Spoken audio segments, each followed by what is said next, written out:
La primera conferencista es la profesora Ana Kaminsky, va a hablar de la patología del folículo pilosebáceo, acné. La profesora Ana Kaminsky es una profesional de muchos años de trayectoria, fue presidenta del CILAT, presidenta de un congreso ibero-latinoamericano, obviamente de la Sociedad Argentina de Dermatología, miembro de la Liga Internacional, en fin, tiene una serie de antecedentes que ameritan sobradamente que esté tratando este tema, que es un tema sobre el que he trabajado muchos años de su vida. Ana. Muchísimas gracias, muy buenos días a todos los jóvenes residentes y a todos los jóvenes colegas, profesores que están acá. Indudablemente que me adhiero a todas las palabras que dijeron el profesor Gatti, Ocampo, y a las palabras de nuestro amigo de siempre, Humberto Antunes, con las cuales coincidimos totalmente. Pero me toca un poco en calidad de argentina y porteña darles la bienvenida como primer disertante también a esta hermosa ciudad de Buenos Aires, de la cual los porteños estamos enorgullecidos. Y para darle un poco, cambiar y poner alegría en lo que estamos haciendo, ¿saben ustedes cómo se suicida un porteño? Se sube a su ego y se arroja. Así que con esta sonrisa vamos a empezar a hablar de la patología del acné y de algo que es muy importante decirles. Es imposible que en los 25 minutos que tenga pueda hablarles de esta patología tan frecuente, tan importante y que la padece en algún momento de su vida casi el 80% de la población. Así que voy a tratar de hacer un pequeño resumen de los hechos más importantes y acentuar algunas de las que son las estructuras de la unidad pilosebácea, que son la estructura del folículo terminal, el folículo sebáceo y el folículo velloso. Pero lo importante es saber dónde se produce esto, y esto lo van a ver en esto, que es el folículo sebáceo, en el infrafundíbulo, que es acá donde, podríamos decir, comienzan los fenómenos de hiperqueratinización y una de las causas que van a desencadenar el acné. Entonces, tenemos que empezar por definir el acné, diciendo que es una enfermedad inflamatoria crónica del folículo pilosebáceo. Y les pido, por favor, que tengan en cuenta esta definición que es sumamente importante. Es una enfermedad que puede durar meses o años, puede ser no inflamatoria en el periodo prepuberal, con aumento de la producción de sebo y desarrollo de comedones, puede haber un patrón inflamatorio y hay un amplio espectro de servilidad. Esto que puede ser no inflamatoria se nos dijo como evidencia, porque está demostrado que existe inflamación aún en el principio en el microcomedón. Pero me interesa mucho que conozca bien este concepto de enfermedad crónica, que lo van a leer muy bien en este artículo publicado por la Global Alliance. ¿Qué es esto? ¿Qué es una enfermedad crónica? Tiene un patrón de recurrencias o recidivas, tiene un curso prolongado, tiene brotes agudos o tiene un comienzo lento, tiene un alto impacto psicológico y social, y no lo olviden nunca. El tratamiento temprano y agresivo es sumamente importante para poder disminuir las posibilidades de cicatrices y el impacto psicosocial en consecuencia. Y finalmente, otro hecho a tener en cuenta es el tratamiento de mantenimiento. Esto es lo que define al acné como una enfermedad crónica. ¿Cuál es entonces la epidemiología? La edad de comienzo, de 11 a 13 años de edad en las niñas, 13 a 14 en los varones. El pico de severidad se alcanza entre los 17 a 18 años en las mujeres y de los 19 a los 21 años en varones. Y la resolución generalmente es en la adolescencia, hasta la tercera década de la vida, aunque persiste en un 20% hasta la edad adulta, con predominio en mujeres, un 12% en mujeres, un 3% en los hombres, hasta después de los 40 años. ¿Dónde se localiza? En zonas que tienen glándulas sebáceas bien desarrolladas, como es la cara y la parte superior del tronco. Y el tipo de lesiones pueden ser comedónicas, lesiones de retención, que es el cerrado o el abierto, inflamatorias, pápulas, pústulas, nódulos, quistes, y que pueden tener todas ellas un variado grado de severidad. ¿Y qué es este listado que está acá?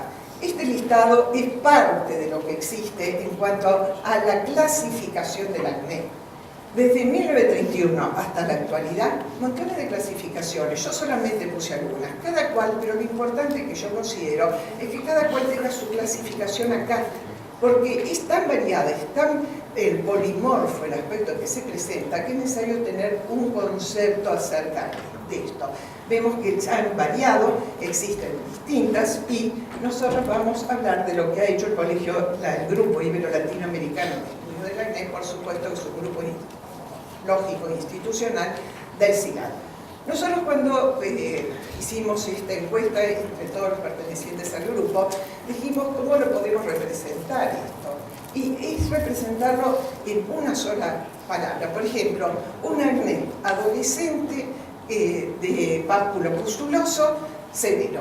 Con eso estamos dando las tres formas en que puede ser, según la edad de presentación, como vemos, como vemos acá, según la edad de presentación, el neonatal de 0 a 30 días, del lactante, el infantil, preadolescente, adolescente, el acné del adulto, según la lesión predominante, comedónico, pápulo pustuloso y nódulo quístico, que puede ser leve, moderado o severo.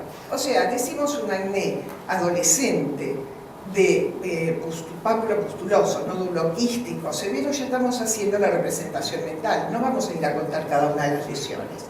Y esto que lo hemos separado de las formas del acné, que son las formas especiales que se fulminan porque tiene una característica clínica y tiene compromiso del estado general, y el comprobata que tiene otras características clínicas y pasa exactamente lo mismo.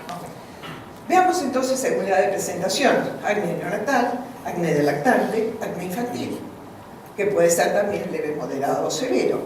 Vemos acné preadolescente, según la edad de presentación, de 8 a 11 años, distintas características clínicas. El acné del adolescente, del 12 a 24 años, con distintas características clínicas. Vemos también el acné del adulto más de 25 años de edad, acá no le ponemos límite, y ustedes ven que generalmente lo que estoy mostrando son mujeres que no solamente afectan la cara, sino, como pueden ver, el tronco, con lesiones que pueden ser leves, aunque un acné hay que tener en cuenta que esto es de relativa levedad, y puede ser severo, como también en estos casos. ¿Cuáles son las variantes de este tipo de acné? Lo que llamamos el acné del adulto tiene variantes. Puede ser un acné persistente, o sea, continuo, o posadolescente, aquel que continúa, el acné tardío o de comienzo tardío sin antecedentes de acné, y formas clínicas que pueden ser también de retención o inflamatoria. Y esto es un esquema que me dio a mí el doctor Harold Golding, que es un experto mundial en acné, donde él considera que el acné del adulto hay un acné persistente, un acné esporádico y un acné de comienzo tardío. Este acné persistente puede ser con o sin alteraciones endocrinológicas. Esto ya nos abre un poco la idea de cómo hay que estudiar el acné, y lo mismo ocurre con el acné de comienzo tardío, no con estas lesiones esporádicas que puede dar de severidad. Según puede ser comedónico, pápulo pustuloso, nódulo quístico, y grado de severidad menos de 20, más de entre 20 y 50 o más de 50 lesiones. Por ejemplo, acá tenemos un acné comedónico, tenemos comedones abiertos, el famoso punto negro, comedones cerrados, o a veces hay comedones cerrados y comedones abiertos, que es lo que ocurre en la mayoría de los pacientes. Un acné pápulo pustuloso leve, pocas lesiones, moderado y severo. No nos vamos a poner a contar las lesiones, es tener la representación mental, es el esquema, no podemos estar fotografiando a todos los pacientes. Y también el nódulo quístico. Un acné nódulo quístico es leve no, ya es severo aunque sea leve, pero leve es una idea clínica que tenemos los dermatólogos para saber cómo lo vamos a ir tratando. Entonces tenemos leve, moderado o acné severo como este. Vemos cualquiera de estos pacientes, no se olviden de hacer siempre la evaluación clínica ante cualquier sospecha de hiperandrogenismo. Yo se los pongo acá, no voy a poner a repetir todos ustedes son residentes avanzados, y los profesores son también residentes avanzados, o sea que no hay necesidad de poder explicarles lo que significa cada uno del estudio del laboratorio que ustedes deben hacer. Y no se molesten en tomar fotografía como lo están haciendo, porque el Colegio Ibero-Latinoamericano de Dermatología les van a entregar un libro donde van a encontrar casi todas estas cosas. Así que presten más bien atención a lo que yo digo. ¿Y qué son las formas especiales del acné? El fulminans y el conglobata. Y ustedes van a ver por qué son especiales. Porque si bien es más frecuente en hombres, prácticamente en hombres, en mujeres lo he visto solo desencadenado por isotretinoína, Generalmente son hombres de 13 a 16 años con antecedentes de acné leve moderado, lesiones inflamadas, placas friables, hemorrágicas, a veces lesiones ulceradas, se localiza en la cara, en el cuello, en el tronco, puede también tomar los brazos, y lo importante es que tiene un mal estado general y puede tener lesiones osteolíticas en clavícula, en interlón, y también menos frecuente en tobillos, en húmero y articulación sacroiliaca, además de otra serie de características del estado general. El compromiso sistémico, como dije recién, es sumamente importante. Puede haber hepatoesplenomegalia, puede haber lesiones renales, puede haber eritema nodoso, lo hemos visto, aunque no es frecuente, y el laboratorio, lógicamente, va a arrojar lo que es el compromiso según presente ese paciente. Entonces, algunos ejemplos, podemos decir que esto es un acné común, no es un acné común. Miren solamente la cara, que ya el paciente cuando entra no solamente está mostrando su piel, sino está mostrando lo que él siente con su enfermedad. Y el conglobata es otro acné muy interesante, que tiene la diferencia que no afecta solamente el folículo sebáceo, sino que también tiene elementos que afectan el folículo terminal. Por eso también tiene otras localizaciones. En general persiste en la edad adulta, es más frecuente en los hombres con piel seborreica, hay un predominio lesional en el tronco, es infrecuente en la cara, hay lesiones inflamatorias, hay lesiones nódulos quísticas que evolucionan a sinus drenantes, hay comedones secundarios, que son los comedones generalmente poliporados, y hay cicatrices de papel de cigarrillo, atróficas o hipertróficas. Ven ustedes que la cara está poco comprometida, observen la edad, observen la intensidad de las cicatrices que quedan. Esto es el acné conglobata, o lesiones noduloquísticas, como se ven acá, estas lesiones tan importantes. O estas lesiones localizadas en los glúteos, que se convierten en verdaderos senos drenantes, y acá con cicatrices que prácticamente fiscalizan, y sí, podemos unir estas cicatrices. Entonces, repetimos acá la clasificación, que ya la van a encontrar también. Un poco de la patogenia, digo un poco porque si no tendríamos que hacer un simposio sobre patogenia que dure aproximadamente 3 días. En la patogenia, nosotros tenemos factores patogénicos primarios y hallazgos patológicos principales. Yo los divido en dos cosas, porque una cosa es el factor patogénico, o sea, que hay una producción de sebo por las glándulas sebáceas, pero lo que vamos a encontrar nosotros es una hipersecreción sebácea. Va a haber una alteración de la queratinización, pero nosotros vamos a encontrar una hiperprolificación ductal. Va a haber una colonización folicular permeable, pero nosotros vamos a tener una hiperproliferación bacteriana. Y va a haber liberación de mediadores inflamatorios en la piel, pero lo que vamos a encontrar es una inflamación más la reacción inmunológica del huésped, que es en general una reacción que corresponde a la inmunidad innata. Pero yo esto lo separé también porque esto es la fisiopatogenia. O sea, ¿qué es? Esto depende de la biología de la glándula sebácea, factores hormonales, la inmunidad innata, el rol de las bacterias, cómo actúan las citoquinas inflamatorias, los neuropéptidos, los péptidos antimicrobianos, y puse al final esto de la nutrición, que es una cosa de los últimos años.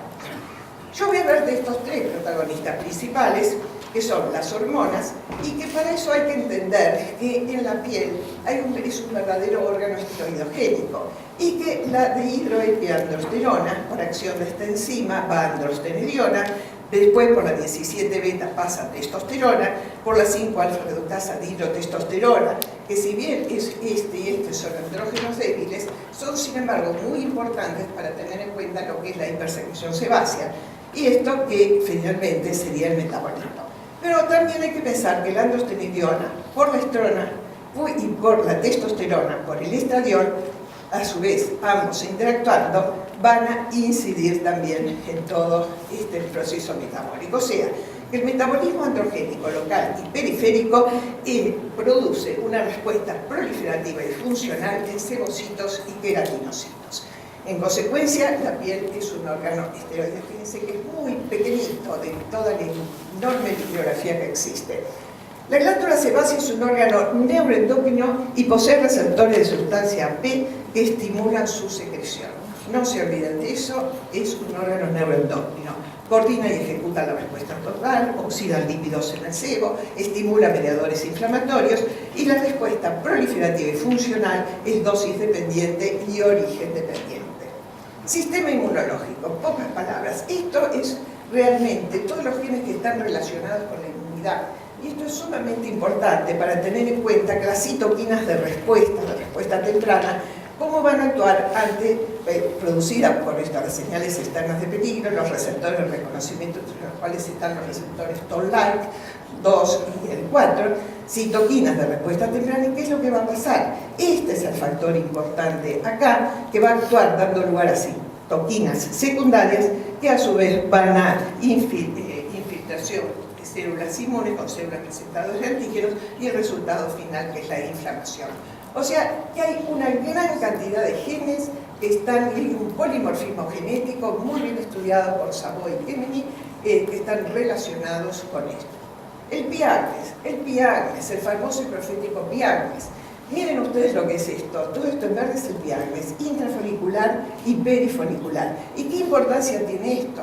Tiene una importancia fundamental que recién la mencionó Humberto Antunes, que es la resistencia bacteriana. Ante tanta agresión de antibióticos, sobre todo antibióticos tópicos, estos no responden a los antibióticos sistémicos, porque además forman un biofilm alrededor de ellos, como de todo este acúmulo, que es lo que impide después que penetren los antibióticos para producir la destrucción de estos. Se los he explicado muy simplemente. Pero miren todos los estudios, son todos estudios recientes, donde demuestran no solamente la forma intrafolicular y con estudios citoquímicas, sino también la invasión de los tejidos. Ahora, el piagnes induce la proliferación de queratinocitos, o sea, esto es una de las formas que actúa. ¿Cómo? Actúa sobre la insulina, el factor de crecimiento de insulina 1, a su vez sobre los receptores. Estos, a su vez, van a dar lugar a la proliferación y diferenciación anormal de inhibición de apoptosis de queratinocitos, y además va a estimular la lipogénesis y la síntesis de andrógenos. Por otra parte, esto que está de moda, la dieta hiperglucémica, va a actuar también porque actúa sobre los factores de crecimiento de insulina, y hoy hay muchos estudios que tienden a demostrar la importancia de la dieta hiperglucémica. Y finalmente, el zinc, que va a actuar como un proceso frenador. En consecuencia, el piagnes puede inducir la formación de comedones mediante la estimulación del sistema de insulina agrofactor. Esto es un trabajo muy interesante para que lo lean, porque tiene las bibliografías acá.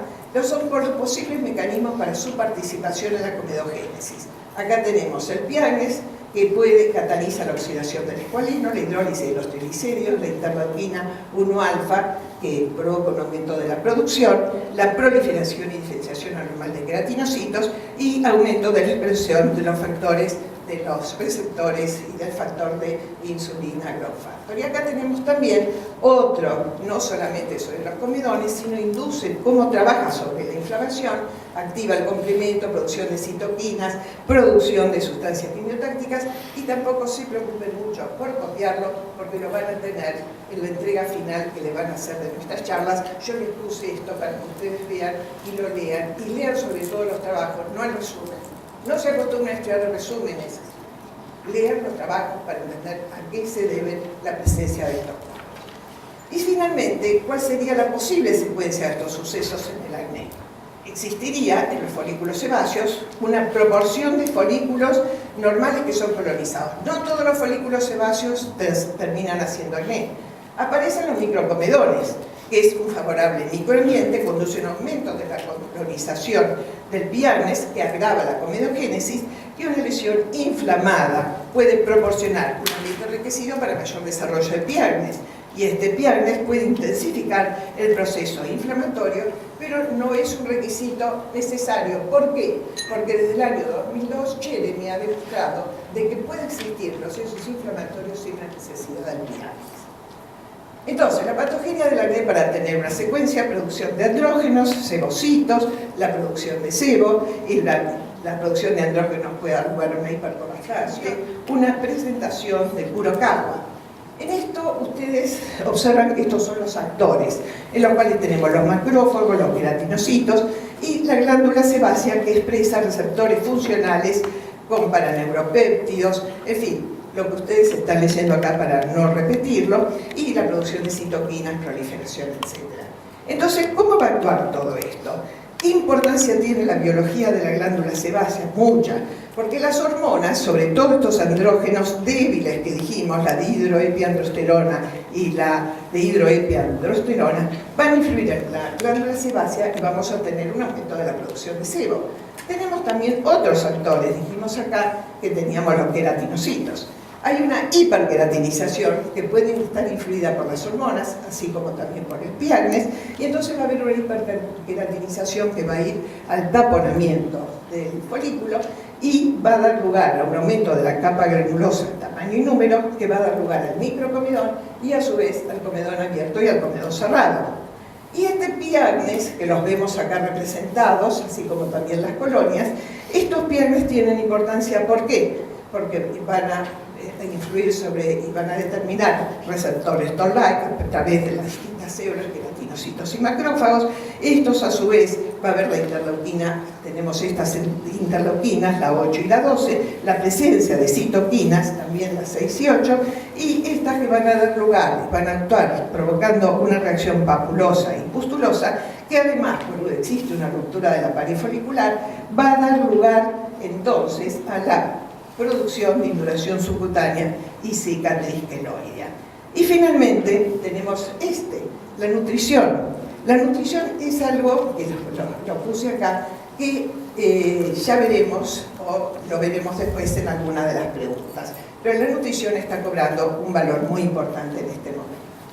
Y resumiendo, entonces, diferentes factores inductores, una predisposición genética al microcomedón, hiperqueratosis del infundíbulo pilosebáceo, aumento de la actividad de la glándula sebácea, dar lugar al acné comedónico, comedón cerrado, comedón abierto, que finalmente, a través de todo este proceso que les mostré, y la colonización del piagnes, que va a influir también en el acné comedónico, y a su vez la inflamación y reacción inmunológica del huésped, donde va a dar lugar al acné inflamatorio, con lesiones de tipo pápulo-pustulosa, ruptura de la pared, como vemos acá, destrucción del folículo. Y finalmente, este es un algoritmo. Yo de algoritmos les puedo decir que cada sociedad tiene su propio algoritmo. Este es el del Colegio Ibero-Latinoamericano. Hay algoritmos de las distintas sociedades de Latinoamérica, cada sociedad tiene el suyo. No solamente hay algoritmos, hay guías de tratamiento europeas, guías de tratamiento inglesas, españolas. O sea, existen muchas guías de tratamiento, pero ¿saben una cosa? La Global Alliance tiene también su guía de tratamiento. Lo importante es que todas las guías de tratamiento dicen lo mismo. Y lo mismo en qué está, en cómo se tratan a estos pacientes al acné comedónico. Vemos que existen tratamientos tópicos, pero fíjense ustedes qué importancia tiene lo que dijo recién Humberto, y disculpa que toman tus palabras, pero que vinieron justito, porque fíjense que en el tratamiento tópico en ningún lugar figura un antibiótico. El antibiótico tópico debe ser prescripto de la receta cuando está recetado solo. Acá vemos, ahora, en estos tenemos acá ya los en esto vemos acá la combinación, ¿por qué? Con peróxido de benzoilo, porque eso ayuda a disminuir la resistencia bacteriana. Vemos que hay que estudiar a los pacientes, hay que hacer los tratamientos complementarios si son necesarios, hay que darles antibióticos orales si son necesarios, hay que estudiarlos a ver si tienen algún problema de tipo, por qué no responden a los tratamientos, a ver si no hay un problema endocrinológico, y para los tratamientos leves, moderados o severos tenemos que ir viendo cómo vamos paso a paso. O sea, el algoritmo es una sucesión de paso por paso para llegar al resultado final. O sea, el esquema lo van a tener que hacer ustedes, pero es importante que conozcan cuáles son las cosas.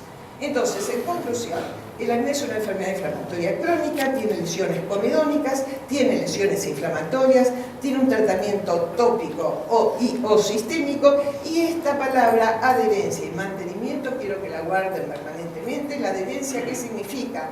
Yo voy a hacer un tratamiento si voy a ver un resultado, pero si ustedes le dan 20 productos a ese paciente, tengan en cuenta que lo van a tirar. A veces es necesario, mejor uno por boca o uno local o dos locales, y el paciente se adhiere al tratamiento. O sea, el concepto de adherencia ha reemplazado al concepto de compliance, o sea, el cumplimiento. O sea, va a haber adherencia cuando tengamos un médico que sepa hablar con su paciente, que le dedique el tiempo, que le explique que es una enfermedad crónica. Pero recuerda que el paciente dice, me curé. Pero el paciente no se cura, hablamos de enfermedad crónica. Entonces piensen que siempre tiene que haber un tratamiento de mantenimiento, que el tratamiento de mantenimiento es en general los retinoides de uso tópico, que hay que saberlos manejar muy bien. O sea que termino diciendo que es una enfermedad inflamatoria crónica del folículo pilosebáceo y que espero que hayan recogido algo, por lo menos, de lo que traté de explicarles en forma sintética. Muchas gracias. Cuando vienen los pacientes, que vos dijiste algo con respecto a la nutrición, pero los pacientes lo primero que dicen es: tengo que hacer dieta porque a mí me dan dieta. ¿Qué importancia tiene? Si nosotros le tenemos que decir que coman, que tienen que disminuir la ingesta de grasas. Me pone nutrición, la que puse. Mira, como sabía que iba a venir esa pregunta y que yo no iba a tener tiempo para decirla. Pero no lo hablamos, ¿no? No lo hablamos. Por nuestros nietos lo afirmamos. Bueno, sí, la nutrición es una cosa en revisión automáticamente. Y está automáticamente y actualmente, digamos. Porque hay pacientes que dicen: yo como chocolate y me hace mal, como pizza y me hace mal, y a veces yo le contesto: no lo comas directamente, es raro que yo haga esto, pero esto les voy a mostrar entonces, que es bastante interesante, que son los últimos trabajos, porque ha habido miren ustedes la importancia que tiene acá la leche entera y la ingestión de proteínas y la alta carga glicémica. Yo no les voy a explicar todo esto porque es complicadísimo, pero sí quiero que sepan que hay algo muy importante en esto, que es cómo... ¿Me da usted enter? A ver. ¿No entra? A ver si me da enter desde ahí. Ah, ahí está, sí, perdón.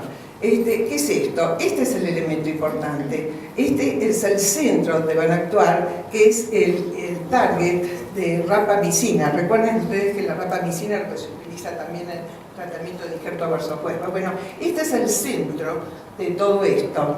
Y esto va a actuar provocando, ven la dieta, cómo va a actuar sobre la insulina growth factor, sobre todos los factores de los receptores, van a estar también acá dando vueltas las hormonas y van a provocar una alta síntesis de proteínas con un aumento de crecimiento celular y de proliferación. Pero existe este otro, que es el steroid regulatory element de binding proteins, que va a actuar también y va a provocar una alta síntesis de lípidos. O sea, que esto va a explicar por qué la dieta podría incidir en el acné, por esta alta síntesis de proteínas y de lípidos. ICON y colaboradores proporcionan las primeras pruebas histológicas e inmunistoquímicas de que una dieta con baja carga glucémica reduce el tamaño de glándulas sebáceas, disminuye la inflamación y disminuye la expresión de la interleucina 8, que es proinflamatoria, y el esterol, que es un elemento regulador de proteínas, que sería la tecla del factor de transcripción de la biosíntesis de lípidos. Es en esto donde se está trabajando actualmente, y es por qué se explica que estas dietas con baja carga glucémica. Ahora, ¿por qué se descubrió esto? Porque hubo un famoso trabajo de Ademagogo, creo que fue, que estudió los indios paraguayos y las dietas en Nueva Guinea, en Papúa, y observaron que tenían dietas, que no eran dietas especiales, no tenían lo que tenemos nosotros, dietas occidentalizadas, con leche, proteínas, eran pescados, eran verduras, frutas, y observaron que no tenían. Y esto fue lo que volvió al revival de todo lo que significaba la dieta en el acné. Es un factor nuevo, es un factor que no se puede decir, todavía no le podemos dar un régimen al paciente, entonces yo qué le digo al paciente: si ves algo que te hace mal, no lo como. ¿Contesté, Ricardo? No, sí, yo también hago lo mismo. Yo recuerdo cuando uno empezó, si acostumbrabas hasta inclusive dar dietas escritas, es decir, no embutidos, no leche y todo eso. Y después con el tiempo empezamos a ver estas novedades, porque inclusive es una novedad porque no estamos hablando de las grasas, estamos hablando en este caso de los azúcares o de los hidratos de carbono, es decir, que bueno, que nos llama la atención, y esto es bueno para poder contestar a nuestros pacientes, ¿no es cierto? Sobre todo porque el problema que yo veo es con los adolescentes que están en una sociedad de consumo donde ¿qué hacen los adolescentes? Van a McDonald's, van a comer la pizza, van a comer. Entonces, claro, si uno a veces dice, no, no podés comer esto, no podés comer lo otro, etc., no le dejan nada de lo que socialmente está. Bueno, yo no digo que sea bueno, tampoco digo que el fast food sea bueno, sino simplemente de que es muy importante lo que vos dijiste, que hay que hablar con el paciente para darle un tratamiento, de que se tenga la compliance, que sea apropiado. Si nosotros le restringimos todo lo que el adolescente está haciendo con su grupo, con sus compinches, también se va. Claro, la adherencia. Es un arte el manejo de. Claro, enfermedad crónica, adherencia y mantenimiento tienen que estar metidos acá adentro para poder explicarle al paciente. Eso es fundamental. Recuerden eso y la buena relación médico-paciente. Bonita su presentación, muchas gracias. Preséntese, doctora. Sí, Hola, buenos días. Desde Costa Rica, mucho gusto. Doctora, una consulta. Primero, ¿hasta qué punto es bueno realizarle toda la gama de laboratorios? Porque a veces uno muchas veces ve que tienen los niveles en el límite superior alto, sobre todo si son adolescentes o por ahí en la adolescencia tardía, y como hasta qué punto tratar eso en esa población. Después en la población adulta, que también uno ve muchas mujeres con un acné tardío y que en la mayoría de los casos sí están asociados con algún grado de hiperandrogenismo o algo así, en donde ahora con todo este asunto, de verdad, sobre todo de los antiandrogénicos, anticonceptivos, que era con la herramienta con la que uno trabajaba más o que trabaja todavía más, entonces hay mucho miedo con respecto a eso, pero sí uno ve la respuesta de ese tipo de acné a estos medicamentos, entonces como que otras opciones, y sobre todo cuando no se puede dar isotretinoína, digamos, ¿verdad? Por efectos de reproducción en ese grupo de mujeres, digamos. Bueno, es una pregunta para contestarla largo, yo le voy a contestar brevemente, ¿no es cierto? Yo creo que lo más importante es el concepto clínico del médico. Uno es médico, no solamente dermatólogo, es médico y su especialidad es dermatología.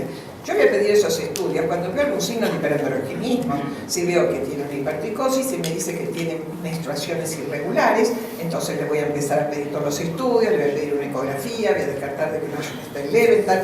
En fin, uno es médico y con eso, ahora si ven que hay muchas irregularidades menstruales, pero que sin embargo los estudios a veces pueden estar dentro de los niveles hormonales que correspondan, entonces ahí quizá uno podría dar, pero hay que tener algún antiandrógeno que en general se dan asociado a progestágenos, en general no se da solo, se utiliza o el acetato de cicloterona 2 miligramos asociado a etinilestradiol o la drosperinona asociado también a etinilestradiol. Bueno, no vamos a entrar en cada uno de ellos, pero los dos que más se usan son acetato de cicloterona y la drosperinona. Pero si hay muchas irregularidades, yo en general aconsejo la consulta con el endocrinólogo. ¿Saben por qué? Porque a mí no me gusta que un endocrinólogo trate el acné. Si nosotros no respetamos las incumbencias, entonces por eso nosotros tenemos que el clínico trate el acné, que el endocrinólogo trate el acné, que el ginecólogo trate el acné. Si nosotros lo mandamos, no lo voy a mandar así nomás, lo voy a mandar estudiado como médica que soy. Entonces le pido todo ese testeo de laboratorio, a ver en qué me puede ayudar. Creo que eso es muy importante, no solamente por nuestra posición médico ante médico, sino médico ante paciente, que vea la responsabilidad que existe en nosotros. Y lógicamente vamos a emplear los anticonceptivos con conceptos muy claros, ojo, porque todo el mundo dice acetato, cicloterona, etinilestradiol, lo tienen, qué sé yo, ¿cuánto? 2 años, error. Más de 4 o 5 meses no se puede dar porque aumenta la resistencia a la insulina y eso hay que tenerlo en cuenta. Y hay que ver cómo se da la drosperinona también. No se puede recetar libremente eso. Y con respecto a la isotretinoína, eso lo dejamos aparte porque no entendí bien la pregunta. Sí, no, podríamos seguir, yo estoy seguro sí, que toda para mucho más, sí, pero has dicho conceptos muy claros que yo te los agradezco muchísimo con respecto a la cicloterona, etcétera, así que bueno. Creo que evidentemente podríamos seguir mucho tiempo, yo te agradezco muchísimo. Muchas gracias. Y entonces vamos a seguir después.